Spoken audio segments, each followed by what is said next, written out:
Okay, so you can see here that the whole base,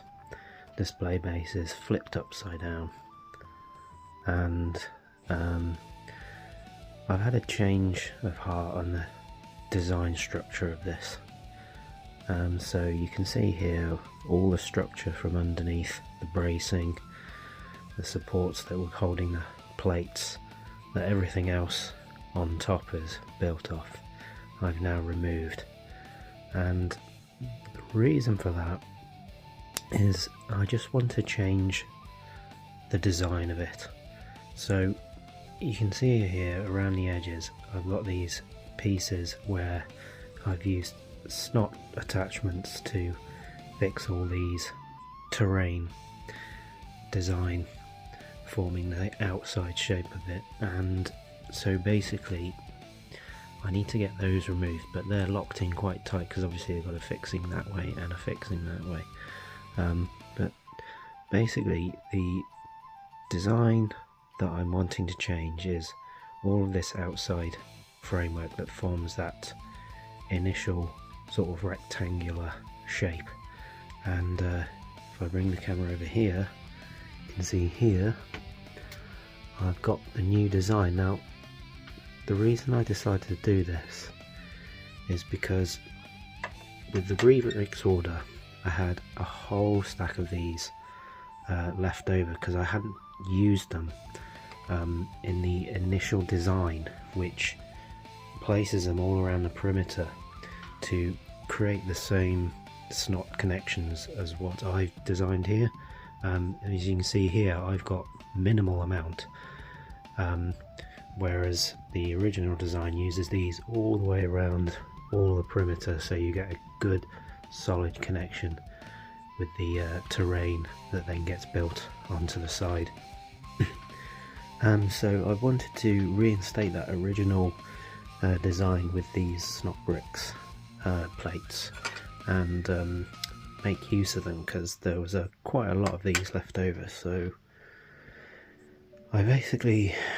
redesigned the structure so it's the same rectangular shape, and what I want to do next is obviously add the top half of the snot bricks, so you get a double row of pins to connect all of this terrain work to the sides of all these connections. And the ultimate reason for that is basically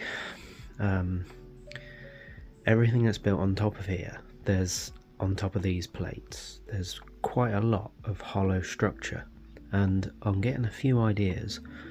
of things that I could place inside those structures just to add a little bit more layer and to sort of not have all that empty space wasted. If I flip this over I can show you that, so let's have a go at that right now. And just like that we flipped it over, so successfully. All that structure underneath hadn't compromised the build at all, with all this terrain and modelling that's been built all the way around the snot aspect, as well as the stacking of bricks. It's all held itself together pretty well actually. So what I was talking about with the sort of wasted space was all of this inside here basically. So you can see the details on the side here. We've got some steps that lead up to the Rivendell structures that will sit on top there, but there's some archway detail either side there. Now they've just been blanked off with some 6x6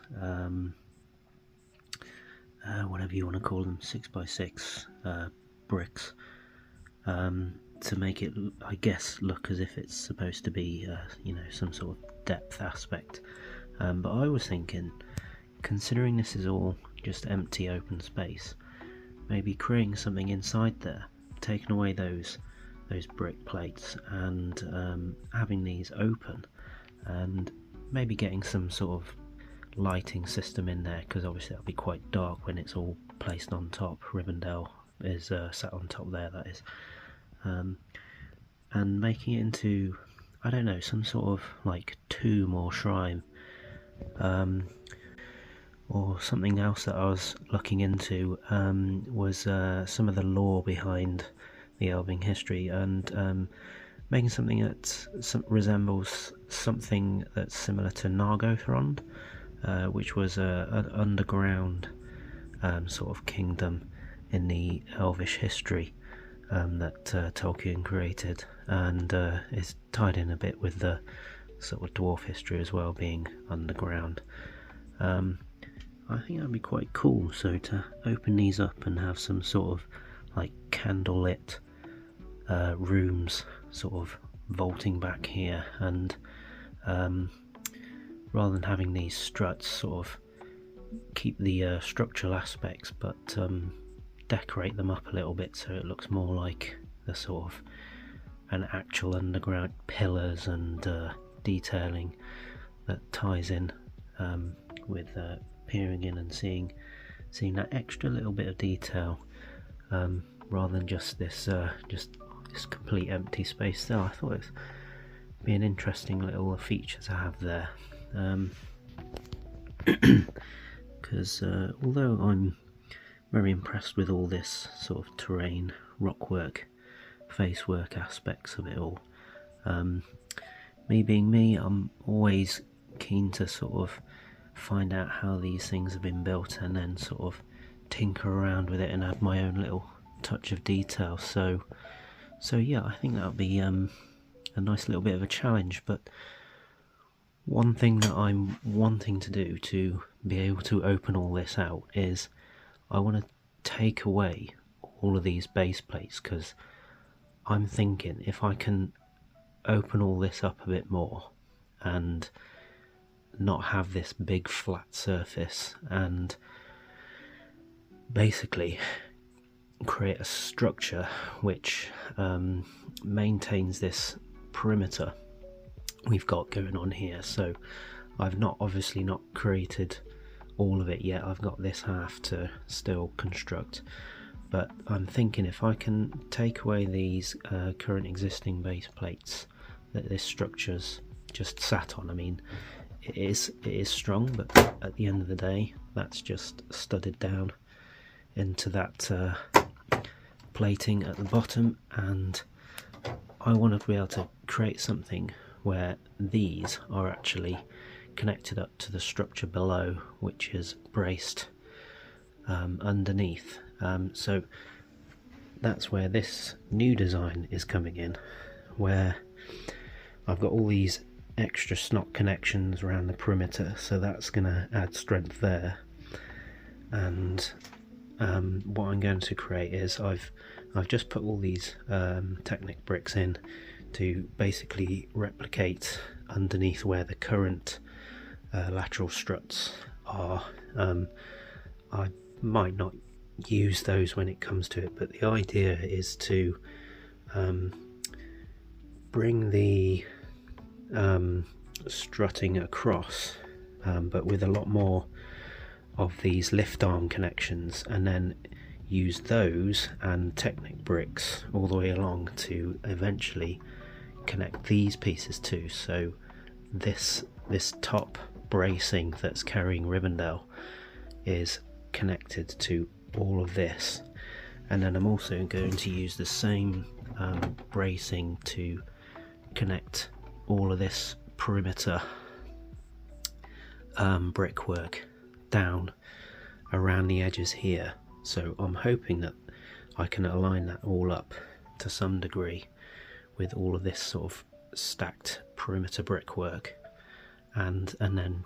get the Technic connections in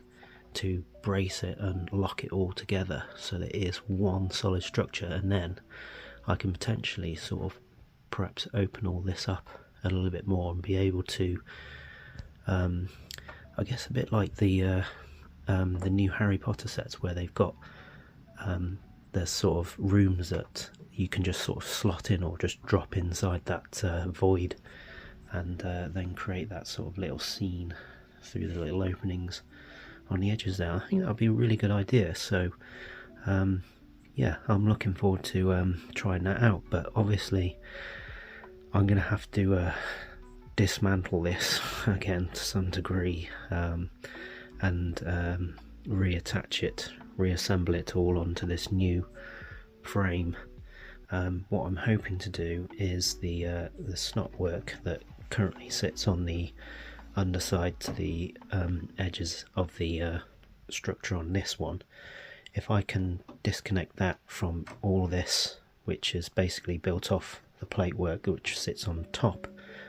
of that entire structure, if I can get those off, I can then reattach them to this new snot work framework,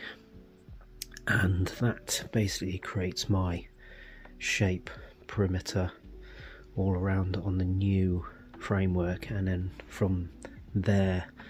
I can basically reverse engineer and form a base plate structure which follows this sort of perimeter brickwork, and re-establish the new frame and get it all connected together, and then start working on the internal work with these extra little scenes that I might be able to create inside. So yeah, looking forward to that, and we'll see what that turns out like in a future video probably. Thanks very much. Now, as a little tip here, if you're running low on snot bricks and you happen to have some of these Technic bricks which have 2 holes in them, you can then place these pins with studs inside them, and basically you can create snot bricks and use them as snot bricks in conjunction with all your other regular snot bricks. So that's what I've been doing in this case. I've got a lot of snot that I've got to build up, and so I've run out of actual snot bricks, so I've been making use of all the Technic bricks that I've got spare. And yeah, it's a good method to utilise if you have these additional bricks and you don't know what else to use, because these are otherwise non-standard Technic bricks. So you can see here they have 2 holes on them rather than the single hole offset that regular Technic bricks have. So there you go. And don't forget, I was born to be liked. So, subscribe, you son of a bitch.